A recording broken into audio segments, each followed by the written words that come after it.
Hello and welcome to stage 5 of the virtual Tour de France.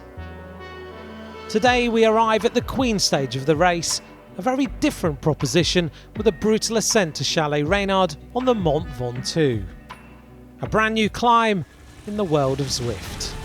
Let's start with the women's race. The yellow jersey is still in the possession of the Tivco Silicon Valley Bank team.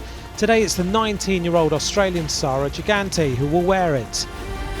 Polka dot jersey will also be hotly contested. Joss Loudon of the Drops team is wearing it again. At the foot of the ascent, one rider tries to get away from the favourites. This is the Australian from the FDJ Nouvelle Aquitaine Futuroscope team, Brodie Chapman. At the first climber classification of the day, Chapman's lead has passed the 15-second mark. The more difficult gradients arrive and her lead melts. The British rider Dani Christmas from Lotto Soudal joins her and attacks. She too manages to widen the gap, but as the climb reaches 14%, she starts to relinquish her lead and is eventually caught by the group of favourites. Inside 5 kilometres from the summit, South African Ashleigh Moolman-Pasio for the CCC Live team attacks.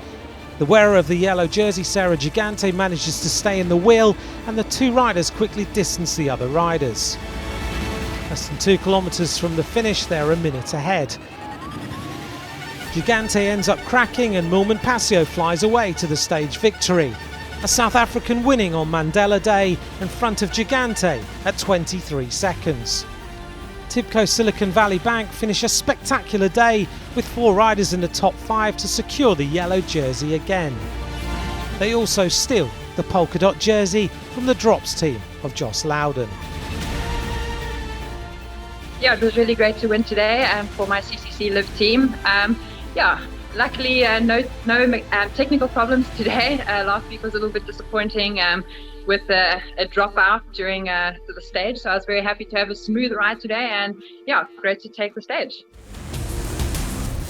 The men's race starts rapidly, and early in the race the good climbers distance themselves from the rest.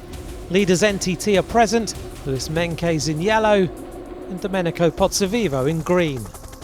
Rigoberto Urán and Michael Woods for Education First make the split, as well as Romain Bardet for Agi Désert Le Mondial. Around 20 riders are in the front, just over 10 kilometres from the finish. Michael Woods from Education First exerts pressure and splits a group from the front.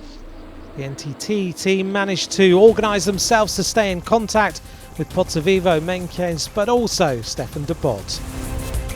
Woods now has a fight on his hands with the NTT team for the stage victory. There is only 3 riders left with 5 kilometres to go. At the moment it looks like 2 South Africans could win on Mandela Day, but Menkes starts to crack. Further 1 kilometre later, Woods loses Pozzovivo. It's great to see the Italian Pozzovivo back on form a year after serious injury following a crash with a car. Canadian winner last year of Milano-Torino races ahead to cross the line alone. He wins with an advantage of 18 seconds on Pozzovivo, and the NTT team continue an extraordinary virtual Tour de France with 3 riders in the top 4. It's the NTT team who ensure the yellow and the green jerseys before the last stage. Normally in a race you can look them in the eye and see how they're doing, how they're feeling. Instead, I could just see the watts per kilo on the side, and I just kept on trying to see when they would crack, hoping they'd crack a lot earlier than they did. But fortunately, I was able to keep it going. See you tomorrow for the final stage as we reach, of course, the Champs-Élysées in Paris.